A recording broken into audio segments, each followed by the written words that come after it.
안녕하세요. 까디입니다.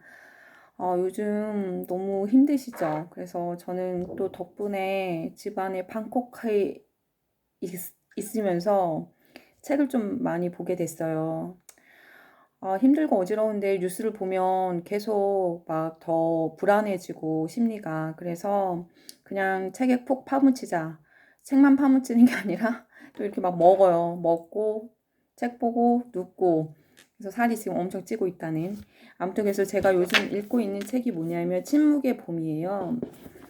작가는 레이첼 카슨인데 사실은 이게 이제 자연과 공생하지 못하는 인간들에 대한 어떤 메시지, 어떻게 보면은 경고, 이런 거거든요. 근데 이게 1963년도에 나온 책이에요. 그때 살충제를 한참 뿌렸을 때 경고를 했던 책인데, 이 책이 처음에 나왔을 때는 이 책을 발간하지 못하게끔, 왜 세상에서 어쨌든 살충제를 쓰지 않으면 안 되잖아요.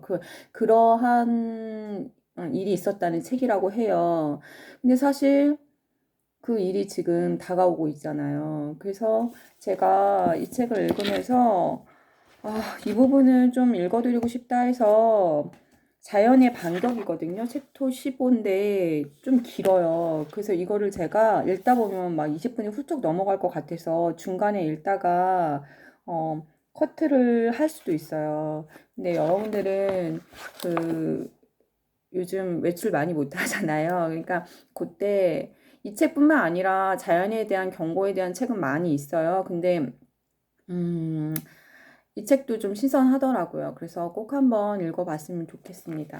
일단은 제가 한번 최대한 드릴게요. 자연의 반격, 페이지 273쪽이고요. 자기 만족을 위해 자연을 일정한 틀에 꿰맞추려고 온갖 위험을 무릅쓰다가 결국 그 목적을 달성하지 못하는 것은 결정적인 역설이다.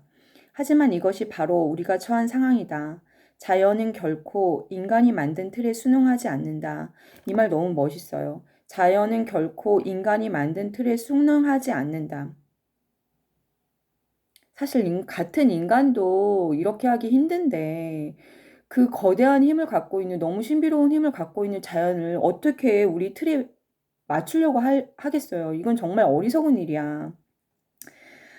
곧 곤충은 자신에 대한 화학적 공격을 우회적으로 피해가는 방법을 찾아낸다. 이것은 굳이 언급하지 않더라도 누구나 알고 있는 진실이다. 네덜란드의 생물학자 CJ 브리에르는 이렇게 말했다. 자연에서 가장 놀라운 것이 바로 곤충의 세계다. 개미라는 책을 쓴 작가 갑자기 생각이 안 나는데 그 머리 빡빡이인 작가 있거든요. 예, 그 책에서도 그런 얘기가 나오죠. 곤충의 세계. 이들에게 불가능이란 없다. 인간이 생각하기에 불가능해 보이는 일이 곤충의 세계에서는 실제로 일어난다. 곤충의 신비를 깊숙이 꿰뚫어 보는 사람은 그 경이에 숨이 막힐 것이다. 곤충의 세계에서는 어떤 일이라도 일어날 수 있다. 여기서 말하는 불가능한 일이란 두 가지 측면으로 설명된다. 유전적 선택 과정에서 곤충들은 화학물질에 대한 막강한 저항력을 보유하게 된다. 화학물질. 이 문제에 대해서는 다음 장에서 자세히 이야기할 것이다.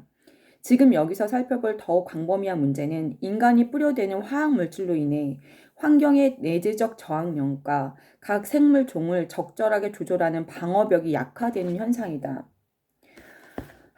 우리가 이런 방어벽을 무너뜨릴 때마다 곤충의 수는 엄청나게 늘어난다. 더 늘어난다는 거예요. 살충제를 더 뿌릴수록.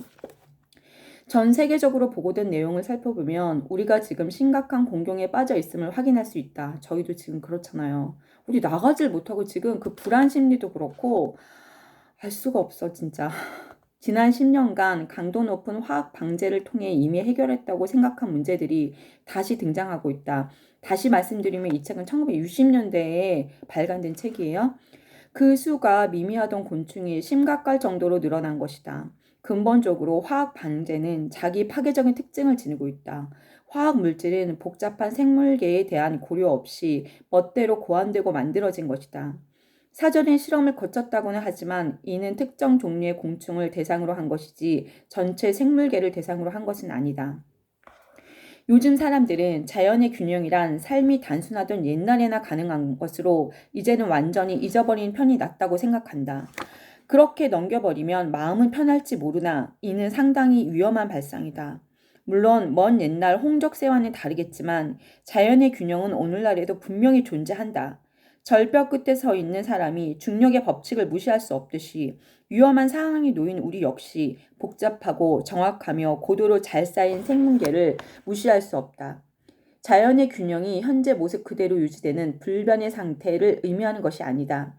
자연의 균형이란 유동적이고 계속 변화하며 조절과 조정이 가능한 상태를 말한다. 인간 역시 자연이 이루는 균형의 일부분이다. 우린 일부분이에요, 진짜. 그런데 가끔씩 인간이 이런 상태를 자의적으로 바꾸곤 한다. 그 결과 인간에게 불리한 방향으로 문제가 생긴다. 오늘은 여기까지 읽을 건데요. 너무 길어질 것 같아서 지금 되게 많이 불안해 하는데, 서로 의지하고 격려해주면서 우리가 갖고 있는, 인간이 갖고 있는 정은 좀 무시되지 않았으면 좋겠어요. 그래서 이 힘든 상황을 좀 현명하게 잘 견뎌내갈 수 있는 우리가 됐으면 좋겠습니다. 여러분, 화이팅! 건강하세요.